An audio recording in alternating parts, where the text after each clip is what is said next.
Halo semuanya, berjumpa lagi di mata kuliah keamanan jaringan di Institut Teknologi Dell. Ini merupakan video kedua, bagian kedua dari pembahasan malware dan botnet. Setelah sebelumnya saya menjelaskan tentang virus, worm, trojan. Nah, pada video kedua ini saya akan menjelaskan tentang spyware, ransomware, adware, bot, rootkit, hingga nanti botnet. Akan saya jelaskan pada video part kedua malware dan botnet ini. Oke, untuk video untuk penjelasan worm, trojan, dan untuk penjelasan virus, worm, dan trojan, silakan kalian lihat di video sebelumnya, di video part 1 tentang malware dan botnet. Oke, tanpa berlama-lama, saya akan menjelaskan tentang yang namanya kelanjutan selanjutnya, yaitu spyware. Oke, nah si spyware adalah sebuah malware yang mendisguise atau yang berpura-pura berubah menjadi mata-mata. Dia itu sebuah program mata-mata, sesuai dengan namanya spy, mata-mata gitu ya. Nah, biasanya spyware ini tanpa sepengetahuan atau awareness atau kesadaran si pengguna. Spyware tadi bisa melakukan monitoring semua aktivitas yang kita lakukan di dalam komputer. Semua pekerjaan kita, apa yang kita klik, apa yang kita ketikkan, apa yang kita download, semua aktivitas yang ada di dalam komputer kita itu bisa diketahui oleh si spyware ini. Nah, tujuannya memang untuk memata-matai. Nah, biasanya spyware tadi digunakan untuk stealing atau mencuri konfidensial kita atau mencuri private data. Pada salah satu contoh spyware yang umum adalah keylogger. Nah, keylogger di sini semua inputan kita yang kita tekan melalui keyboard gitu ya, itu disimpan atau di recorded oleh si spyware, disimpan lalu dikirimkannya ke attacker yang menanamkan si spyware ini di dalam komputer kita. Nah, biasanya memang si spyware ini digunakan untuk mengetahui username dan password. Kita login ke browser mana, kita login ke suatu sistem apa gitu, kita login ke sistem informasi apa gitu ya, kita ke login ke website mana, kita ya, username dan password kita bisa diketahui gitu. Nah, biasanya si spyware memang karena dia tujuannya adalah untuk memata-matai dan minimal mungkin tidak diketahui oleh si user, nah biasanya dia tidak menduplikasi dirinya. Hanya cukup satu spyware aja di dalam satu komputer kita, maka si attacker atau hacker sudah tahu, sudah bisa mengerti semua pekerjaan yang kita lakukan. Bahkan pada beberapa spyware yang lebih canggih, dia bisa dengan leluasa mengaktifkan kamera kita dan juga bisa leluasa dengan mengaktifkan mikrofon kita. Jadi dia bisa melihat apapun muka kita, dia bisa melakukan apa yang kita bicarakan, dia bisa direkam gitu ya. Kalau kalian pernah melihat yang namanya banyak film-film di luar negeri, ada suatu sistem, jadi komputer kita ditanami spyware, jadi orang bisa melacak seseorang dari handphone kita gitu ya. Kalau pernah nonton film Fast and Furious, ada yang namanya aplikasi atau program namanya The God Eye gitu ya, mata dewa. Nah, itu kan programnya seperti ini, memanfaatkan semua CCTV yang ada, memanfaatkan handphone, komputer orang semua yang ada untuk melacak orang. Nah, itu tadi dengan yang namanya ditanami spyware di dalam perangkat kita, baik itu komputer ataupun laptop ataupun handphone gitu ya. Jadi bisa dimonitoring semua pekerjaan kita, ya, bisa mengaktifkan kamera, bisa mengaktifkan mikrofon kita. Jadi bukan hanya yang kita input di dalam komputer saja atau di dalam laptop saja, tapi apa yang kita ucapkan, muka kita seperti apa, siapa saja menggunakan komputer kita bisa terlihat atau tertangkap oleh kamera gitu. Nah, itu yang dilakukan oleh si spyware. Benar-benar merekam semua aktivitas kita. Biasanya spread through computer vulnerabilities. Oke. Biasanya dia menyebar. Ini biasanya menyebar melalui yang namanya vulnerabilities gitu ya. Kelemahan atau weakness yang ada pada satu sistem komputer kita, atau melalui mail attachment, atau ini spyware ini tadi bisa dipanggil oleh si trojan. Ya, tadi trojan silakan kalian lihat video sebelumnya. Trojan itu merupakan suatu malware juga yang sifat awalnya adalah baik. Nah, si spyware itu bisa dipanggil oleh si trojan tadi. Oke. Ya, itu spyware tujuannya memang hanya untuk memata-matai. Kata kuncinya adalah mata-mata, dan biasanya dia menyembunyikan kehadiran dia. Ya, dia tidak akan merusak file, dia tidak akan mengubah altering file, dan dia tidak akan mengubah apapun yang ada di dalam komputer kita. Bahkan dia tidak akan menduplikasi dirinya sendiri. Tujuannya hanya memang untuk memata-matai kita. Oke. Yang selanjutnya adalah ransomware. Ransomware sendiri adalah suatu malware atau program jahat yang took hostage, mengambil tawanan gitu, atau menyandera gitu. Apa yang disandera dia? Ini sama seperti kalau kalian pernah nonton film-film, ada orang disandera terus dia minta tebusan gitu ya. Nah, kalau di ransomware yang disandera apa? Yang disandera adalah file pada komputer kita. Oke, kalau misalnya di film-film yang disandera adalah orang, biasanya anak-anak orang kaya. Jadi ada orang kaya, anaknya disandera gitu ya, si penjahatnya minta tebusan. Nah, kalau di ransomware yang disandera adalah file gitu. Ya filenya bisa, ya terserah, pokoknya file yang bisa aja tadi mungkin filenya yang ya file penting ataupun file nggak penting gitu ya. Nah, si ransomware dia bekerja dengan apa? Dia meng-prevent atau mencegah si user atau pengguna untuk mengakses data kita gitu. Data yang sudah di-hosted tadi atau data yang sudah ditawan tadi, data yang sudah disandera tadi, itu dienkripsi dia sehingga apa? Sehingga kita tidak bisa mengakses filenya. Atau bahkan komputer kita di lockdown gitu ya. Di lockdown kita nggak bisa mengakses komputer kita, kita nggak bisa menghidupkan, tapi kita nggak bisa misalnya buka folder A, folder B, atau misalnya kita nggak bisa membuka drive C, drive D, atau drive E yang ada di dalam laptop atau komputer kita. Oke. Misalnya tadi sudah di lockdown atau di encrypting filenya semua oleh si ransomware yang tadi. Nah, dia biasanya apa? Menampilkan pesan show message, menampilkan pesan bagaimana biar kita bisa tadi bisa mengakses data itu kembali. Sama seperti kalau kita lihat di film-film. Apa tujuan orang jahat menyandra anak orang kaya? Tujuannya adalah untuk mendapatkan duit gitu ya. Nah, setelah dia menyandra anak orang kaya tersebut, maka orang kayanya akan ditelepon oleh si penjahat. Anak kamu saya sandra. Kalau kamu mau anak kamu hidup atau anakmu kamu selamat atau mau anak kamu kembali kepada kamu, kamu harus menyerahkan duit kepada saya. Nah, sebenarnya seperti itu, benar-benar persis seperti itu. Oke, setelah data-data kita tadi ya data kita tadi bisa disandra atau ditawan oleh si ransomware, maka dia akan menunjukkan cara-caranya bagaimana kita bisa menebus data tersebut. Oke, biasanya dia usually ask for some ransom or money. Ya, biasanya memang untuk minta data untuk supaya data kita bisa kita akses kembali, dia minta duit namanya gitu ya, minta tebusan gitu. Nah, biasanya menggunakan cryptocurrency. Kenapa menggunakan cryptocurrency? Ya, kalau kalian pernah belanja online mungkin kan ya transaksi kalian masih menggunakan bank gitu ya. Kalau cryptocurrency dia memang benar-benar suatu transaksi online yang benar-benar aman gitu. Kenapa menggunakan cryptocurrency juga supaya ya kita akan sulit melacak ini siapa yang memiliki rekening ini gitu. Oke, rekening ini supaya apa? Supaya si hackernya nggak gampang diketahui gitu ya, tidak gampang untuk dilacak gitu. Ya, itu kalau menggunakan cryptocurrency. Untuk cryptocurrency mungkin uh, bisa bisa saja saya jelaskan di video-video selanjutnya pada keamanan jaringan ini. Tapi fokus saya hari ini adalah pada video kali ini fokusnya tentang malware dan botnet. Oke. Nah, si ransomware ini juga spread like worm. Bisa menyebar seperti worm, memanfaatkan kelemahan jaringan, memanfaatkan kesalahan configuration, atau bisa melalui email attachment, atau melalui downloading file. Kita download suatu file, ya ternyata di dalamnya ada ransomware gitu ya.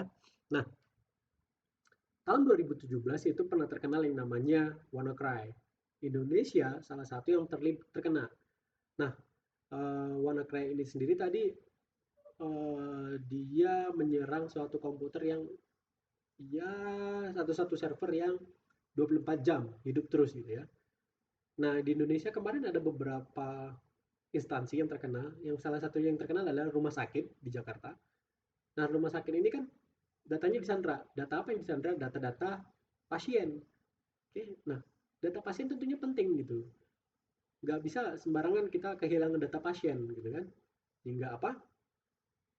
Si ransomware meminta sejumlah tebusan supaya data yang sudah di-encrypt tadi atau komputer yang sudah di lockdown itu bisa diakses kembali datanya. Ya tadi kita membayar suatu jumlah money atau uang menggunakan cryptocurrency. Nah, silakan kalian baca tentang WannaCry, kalian pahami tentang WannaCry, kenapa kejadiannya bisa terjadi sangat cepat dan hampir seluruh dunia bisa terkena WannaCry tersebut dan sifatnya juga masif gitu. Nah, sebagai sejarah juga tahun 2017 itu juga menjadi awal ketika ada WannaCry itu tadi menjadi awal terbentuknya uh, Badan Siber dan Sandi Negara Indonesia gitu ya, BSSN. Nah, itu sebagai selingan sedikit terbentuknya di awal tonggaknya juga salah satunya yang memicu adalah tadi terjadinya WannaCry yang ada di Indonesia gitu. Itu ransomware. Sesuai dengan namanya ransom, meminta tebusan gitu. Yang selanjutnya adalah adware. Adware atau advertising software. Nah, ini merupakan salah satu malware, okay, yang biasanya datang ketika kita menggunakan browser pada internet. Okay, kalau kita menggunakan browser pada internet, kita buka satu web situs yang kurang terpercaya, biasanya pop-up itu akan muncul. Nah, mungkin sifatnya tidak merusak komputer secara langsung. Okay, karena dia hanya apa? Dia memunculkan iklan gitu ya. Segala jenis iklan akan dimunculkan. Iklan pada umumnya mungkin ya iklan pembelian barang, iklan penggunaan aplikasi, game dan segala macam akan muncul gitu ya. Nah, usually does not do any damage to computer. Memang biasanya tidak akan menyebabkan kerusakan pada komputer. Karena sifat natural atau sifat alami dari si adware itu sendiri adalah advertise its content. Ya dia memang ya gimana sama sama persis seperti orang yang ada di ya kita kalau kita bilang ada yang di mall seperti sales-sales yang ada di mall ya mereka akan ngomong terus siapapun yang lewat ya mereka akan ngomong gitu berbicara tentang produknya, oh produk kami ini yang kami jual ini gitu ya. Secara natural itu nggak merusak komputer kita, tapi bisa saja annoying gitu annoying message or inappropriate advertisement gitu ya. uh, kita lagi enak-enak browsing tiba-tiba muncul tadi kita lagi browsing lagi nonton film misalnya di online muncul tadi gitu ya, kita lagi mengerjakan sesuatu secara online tiba-tiba muncul ya, kan annoying gitu ya, memang benar-benar mengganggu gitu, tidak merusak tapi mengganggu gitu. Bahkan di beberapa kasus iklan yang muncul itu iklan yang tidak pantas gitu, inappropriate advertisement. Misalnya kita lagi di suatu website lagi nonton film biasanya, kalau kalian pernah nonton website film secara online, saya nggak bilang itu ilegal atau legal gitu ya, kalau kalian pernah nonton akan muncul suatu iklan. Pada umumnya ada iklan judi. Nah, itu kan nggak pantas gitu ya. Ada iklan judi game, ada iklan penjual barang-barang dewasa, misalnya seperti itu. Nah, itu kan nggak pantas gitu. Tidak merusak komputer tapi annoying. Bahkan itu tadi salah satu contoh hardware pada umumnya. Nah, kalau hardware yang sifat levelnya lebih tinggi lagi, high level hardware, bahkan dia bisa menginfeksi komputer. Nah, tadi kalau misalnya itu hardware yang kalau kita menggunakan browser, dia muncul gitu ya. Kita mengakses suatu situs, muncul pop-up iklan-iklan yang nggak jelas gitu. Nah, kalau misalnya hardware-nya lebih tinggi lagi, dia bisa menginfeksi komputer kita. Bisa masuk ke komputer kita. Tapi tetap tidak still not do any damage. Tidak menyebabkan berbagai macam kerusakan gitu. Kecuali ya penggunaan memori kita gitu ya. Tidak menyebabkan kerusakan, baik itu mencuri data, mengubah data, atau mengenkripsi data seperti ransomware, enggak. Nah, kalau yang level tinggi, bahkan pop advertisement-nya bisa muncul kapan saja gitu. Kita tidak menggunakan browser, kita misalnya lagi mengerjakan suatu Word gitu, atau ketika saya menjelaskan slide presentasi ini, karena kita sudah terinfeksi yang namanya hardware tadi, bisa aja muncul tiba-tiba pop-up message yang tidak sesuai gitu ya. Ya apa jadinya ketika kalian melakukan presentasi di depan bos kalian, di depan pimpinan kalian, melakukan presentasi tiba-tiba muncul pesan yang tidak pantas tadi, inappropriate message tadi. Ya, itu kan akan sangat berdampak pada karir kalian gitu. Nah, biasanya menyebar melalui untrusted website. Nah, website-website yang ya yang tidak bisa dipercaya atau website yang asal-asalan yang pada umumnya tidak menggunakan HTTPS atau tidak menggunakan SSL gitu ya, tidak menggunakan keamanan pada websitenya gitu. Oke. Selanjutnya setelah adware ada yang namanya bot. Ini bot ini program atau software yang diciptakan untuk secara otomatis melakukan specific operation atau specific action gitu ya. Itu bot. Ya sesuai dengan namanya bot, robot gitu ya. Ada tujuannya, ada tujuan harmless purpose, tujuan baik gitu ya, good intention. Biasanya digunakan untuk video gaming, internet action, online contest, online ticket, chatbot, bahkan trading. Oke. Kalau untuk menggunakan video gaming, ya tentu kita perlu, misalnya kalau kita mau latihan gitu ya, di dalam komputer kita ada satu program yang namanya bot, kita bisa latihan dengan bot tersebut. Atau digunakan untuk internet auction.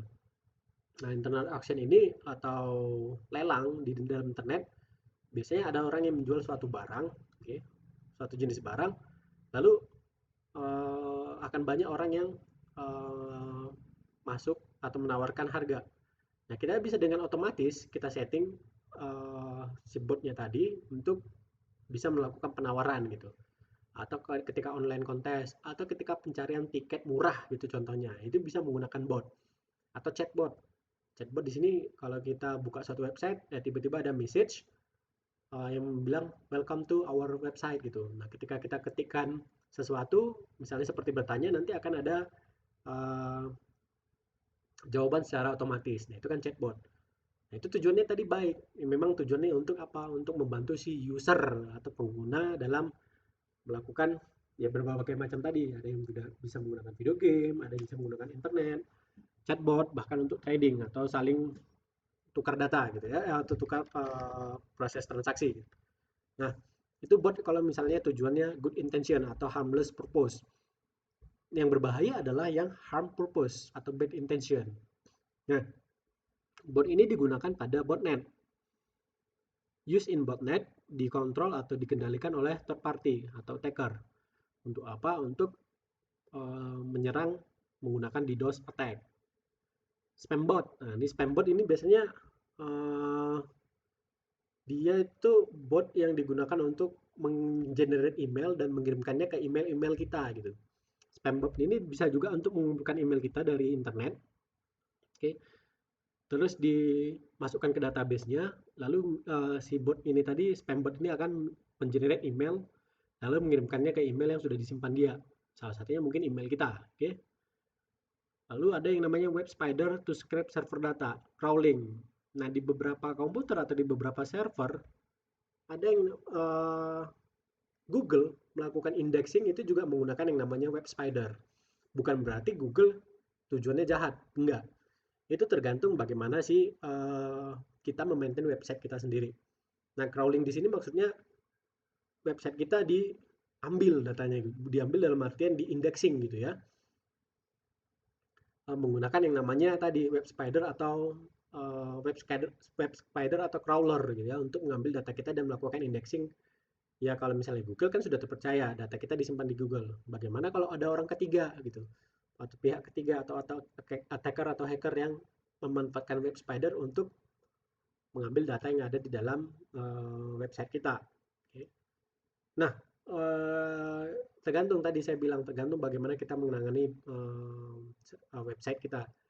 Ada yang namanya HT aksesnya atau robot.txt-nya contohnya untuk membatasi supaya si ada beberapa bagian atau beberapa tempat yang itu nggak boleh diakses oleh si web spider atau crawler. Itu contohnya. Nah, selanjutnya bot tadi bisa melakukan yang namanya, kalau yang tujuan jahat, dia bisa melakukan distributing malware yang mendisguise atau yang berbentuk tadi popular search item atau pada download site gitu ya. Nah, menyebar menggunakan atau memanfaatkan atau mengeksploitasi jaringan atau kelemahan yang ada pada jaringan. Itu kalau bot tadi. Jadi memang benar-benar suatu program ya seperti robot yang ada di dalam komputer kita. Bisa untuk tujuan jahat, bisa untuk tujuan baik. Oke, itu bot. Nah, untuk rootkit, ini salah satu malware juga. Salah satu malware yang didesain untuk to remotely access atau control komputer without being detected by user or security program. Hampir sama seperti backdoor rootkit ini. Jadi rootkit ini didesain untuk kita tempatkan misalnya kita sebagai attacker, kita ditempatkan di komputer-komputer korban, supaya apa? Komputer korban tersebut bisa kita akses kapan saja gitu. Sama seperti buat backdoor tadi. Rootkit merupakan salah satu backdoor gitu ya. Setelah si rootkit sudah berhasil diinstal pada uh, suatu komputer, itu sangat memungkinkan bagi malicious party di balik si rootkit itu sendiri untuk melakukan yang namanya remotely execute file. Oke. Secara remote kita menjalankan program atau aplikasi atau file yang ada di dalam komputer korban atau komputer target gitu ya. Bisa mencuri information, bahkan bisa memodifikasi configuration system gitu, sistem yang ada. Misalnya merubah siapa saja bisa masuk gitu contohnya. Atau alter software. Alter software di sini biasanya yang dirubah adalah konfigurasi pada security software atau antivirus yang bisa mendeteksi si rootkit. Karena apa tujuan si rootkit? Dia itu ya namanya saya bisa misalnya saya sebagai attacker gitu ya. Saya sudah berhasil menanamkan rootkit di dalam komputer target atau komputer korban. Kan saya nggak mau kehilangan akses saya. Saya bisa kapan saja bisa mengakses komputer tersebut. Nah, sebisa mungkin rootkit itu hide existence juga, dia tersembunyi. Bahkan dia bisa merubah atau mengalter yang namanya aplikasi-aplikasi yang bisa mendeteksi keberadaan dia gitu ya. Nah, install console malware gitu atau control the computer as part of botnet. Ini salah satunya juga itu tadi. Rootkit ini juga bisa digunakan untuk kita menanam botnet atau menanam bot dan menciptakan yang namanya botnet. Pasti stealth operation tidak diketahui. Oke, stealth itu dia tidak terlihat gitu ya. Rootkit prevention, detection, and removal can be difficult. Ini sangat sulit, hampir sangat sulit. Agak berbeda dengan spyware sebenarnya ya. Spyware dia hanya memata-matai, sementara kalau rootkit dia benar-benar seolah-olah kayak komputer kita atau komputer korban itu seolah-olah seperti bisa tanda kutip di apa namanya dikontrol gitu ya. Kapan saja bisa diambil katanya. Nah, untuk rootkit detection sendiri dan prevention benar-benar memanfaatkan metode manual gitu ya. Tidak bisa hanya menggunakan antivirus atau tidak bisa hanya menggunakan rootkit detection. Itu akan repot. Dikombinasikan dengan beberapa langkah. Salah satunya tentu melakukan monitoring komputer. Kebiasaan si komputernya apa? Ada nggak irregular? Ada nggak aktivitas yang di luar kebiasaan gitu ya. Signature scanning, storage data analysis. Nah, itu selanjutnya ada melakukan regular patching di sini untuk ya tadi update softwarenya atau update application-nya pada operating system gitu. Avoiding suspicious download. Ya, sebisa mungkin dihindari lah. Ya bukan hanya untuk rootkit, tapi semua file-file download itu harus kalian perhatikan itu. Hati-hati apakah di dalamnya ada malware. Ya, malware salah satu di dalamnya adalah rootkit. Terus yang mungkin agak repot juga akan yang lebih repot itu adalah performing static analysis scan. Nah, ini akan repot, butuh waktu juga, butuh effort dan butuh resource. Tapi tujuannya adalah untuk menyingkirkan rootkit dari komputer kita. Oke. Nah, ini malware response plan-nya mulai dari identify, terus ya apa misalnya mana yang kira-kira pada poin apa komputer kalian terinfeksi gitu ya.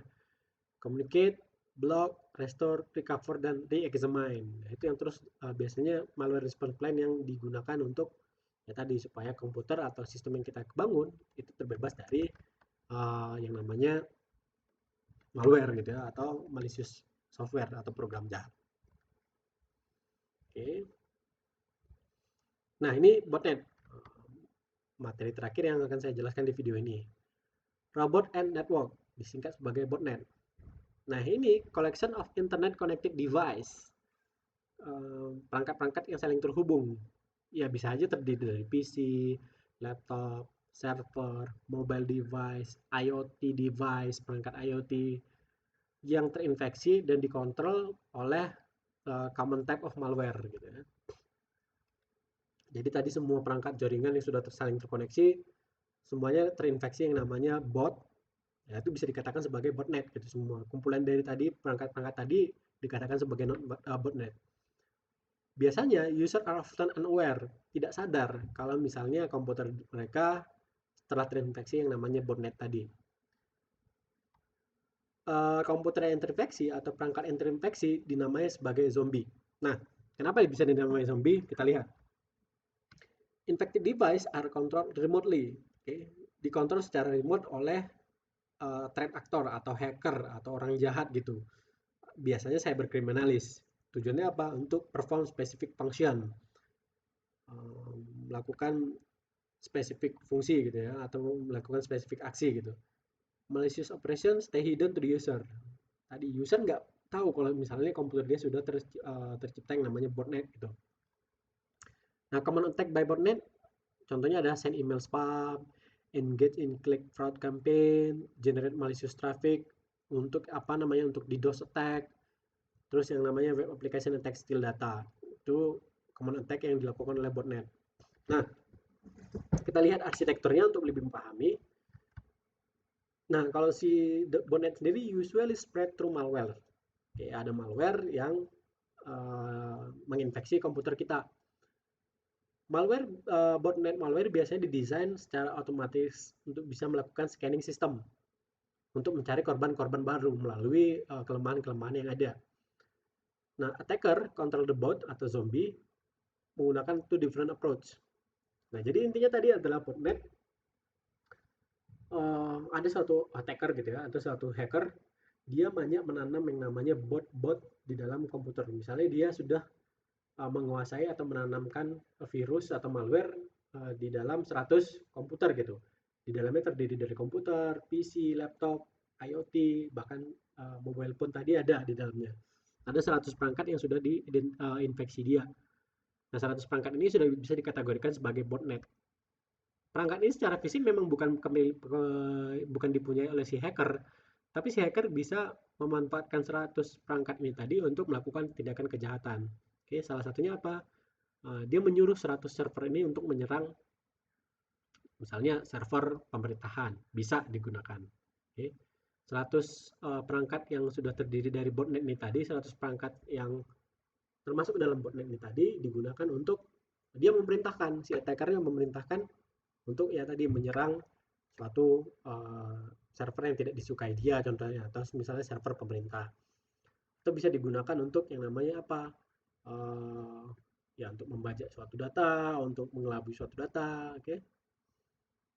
Itu atau bisa digunakan untuk stealing web application attack, untuk stealing data, itu bisa digunakan yang namanya botnet. Atau pernah juga pernah kasus seperti ini. 100 botnet tadi, misalnya saya tadi ya, saya attackernya, saya seorang jahatnya tadi, saya hackernya, saya sudah menanamkan atau menginfeksi 100 perangkat jaringan, 100 perangkat komputer, server, dan segala macamnya, 100 di dalam satu botnet saya. Nah, satu botnet tadi saya maintain, saya bisa gunakan tadi komputer atau laptop yang ada untuk melakukan yang namanya crypto mining. Nah, crypto mining ini kalau pernah kalian dengar, dia adalah suatu aktivitas pada komputer untuk mendapatkan koin atau data atau value itu atau money gitu di dalam komputer gitu. Oke. Itu bisa dilakukan juga untuk melakukan yang namanya crypto mining. Oke. Atau jangan-jangan kita nggak tahu kalau misalnya laptop, ya saya juga melakukan perform atau melakukan yang namanya monitoring terhadap laptop sendiri gitu ya, dan bahkan untuk komputer sendiri. Tapi banyak juga yang dari kita pengguna terutama di Indonesia yang nggak tahu, bisa saja komputer mereka atau perangkat mereka sudah termasuk menjadi sebagai bagian dari si botnet, atau bisa kita bilang sebagai zombie tadi. Komputer kita digunakan oleh orang jahat, orang lain untuk yang namanya stealing data atau melakukan yang namanya crypto mining. Silakan kalian baca lagi tentang crypto mining, mungkin bisa saya jelaskan pada video selanjutnya. Nah, tadi ada dua approach yang digunakan oleh si attacker untuk mengontrol atau memerintahkan botnet tadi. Yang pertama ada command and control server. Command and control server ini kita sebut sebagai CNC server. Sifatnya adalah centralized approach.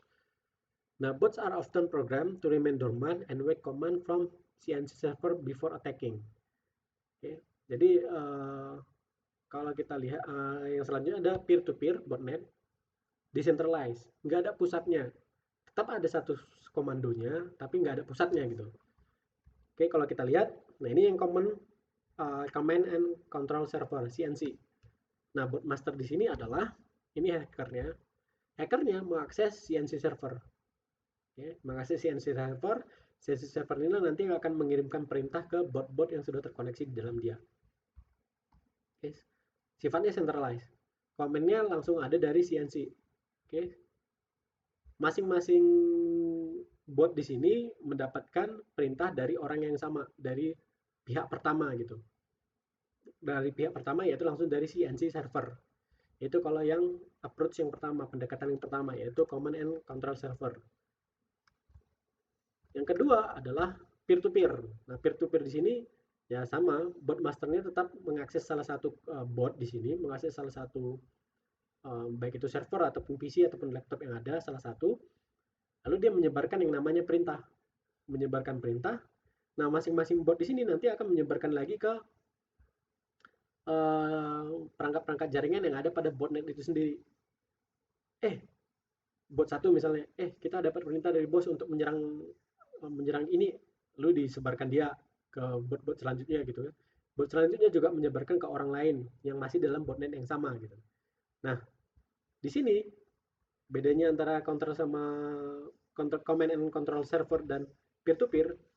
Kalau pada command and control server, ketika CNC-nya diketahui, tentu akan lebih gampang mengecek atau melacak yang namanya bot masternya siapa. Oke. Lalu kita juga bisa melacak CNC tadi memerintahkan siapa saja. Ini lebih gampang. Oke. Sementara kalau peer to peer dia menyebar.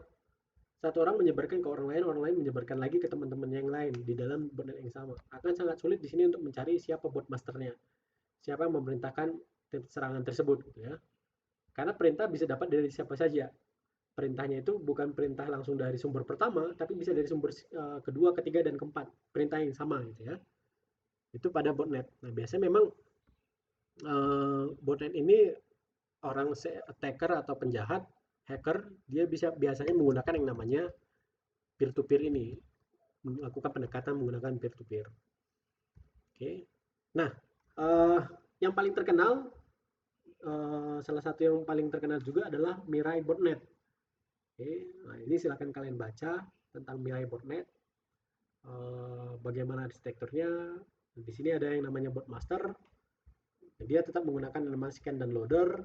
Oke, terus dia melakukan yang namanya scanning untuk mencari misalnya korban pertama siapa. Nah, dapatlah di sini korban pertamanya IoT bot.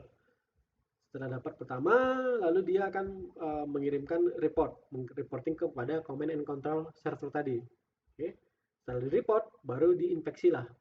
Oh, berarti memang dapat laporan bahwa ini target yang potensial untuk dimasuki atau diinfeksi. Dikirimkanlah infect command-nya. Lalu botnya di load atau dimasukkan ke si perangkat ini tadi. Nah, setelah dimasuki perangkat, ya bebas saja nanti bot masternya melakukan yang namanya attack command. Selain melakukan attack command, si bot ini tadi juga bisa digunakan untuk mencari lagi program lainnya atau mencari perangkat-perangkat lainnya. Jadi di sini si IoT yang pertama dia akan mencari IoT yang kedua gitu ya. Dapatlah di sini IoT yang kedua. IoT yang kedua juga digunakan untuk mencari IoT yang ketiga. Melakukan apa? Melakukan telnet scanning. Begitu seterusnya sampai nanti ke IoT 4, 5, bahkan sampai IoT 100, sampai jumlahnya tak terdefinisi. Sebanyak mungkin lebih bagus gitu ya. Nah, bagi seorang hacker ataupun attacker yang menggunakan botnet sebagai bot master tadi, semakin banyak perangkat yang terinfeksi, semakin banyak perangkat yang ada dalam jaringan botnet dia, maka semakin senang juga dia. Karena apa? Misalnya untuk melakukan satu serangan akan lebih gampang dan sifatnya lebih masif gitu ya. Bayangkan satu attack yang dilakukan oleh satu komputer dengan 100 komputer atau 1000 komputer secara bersamaan. Tentu damage-nya atau kerusakannya lebih besar tercipta atau yang diakibatkan oleh tadi 1000 server dibandingkan hanya dengan satu perangkat saja. Oke. Nah, sampai di sini dulu penjelasan tentang yang namanya malware dan botnet untuk part kedua. Silakan kalian lihat part satunya untuk lebih baca lebih dari awal lagi tentang yang namanya malware dan botnet. Oke. Sampai berjumpa di perkuliahan keamanan jaringan di Institut Teknologi Dell pada materi-materi selanjutnya. Terima kasih.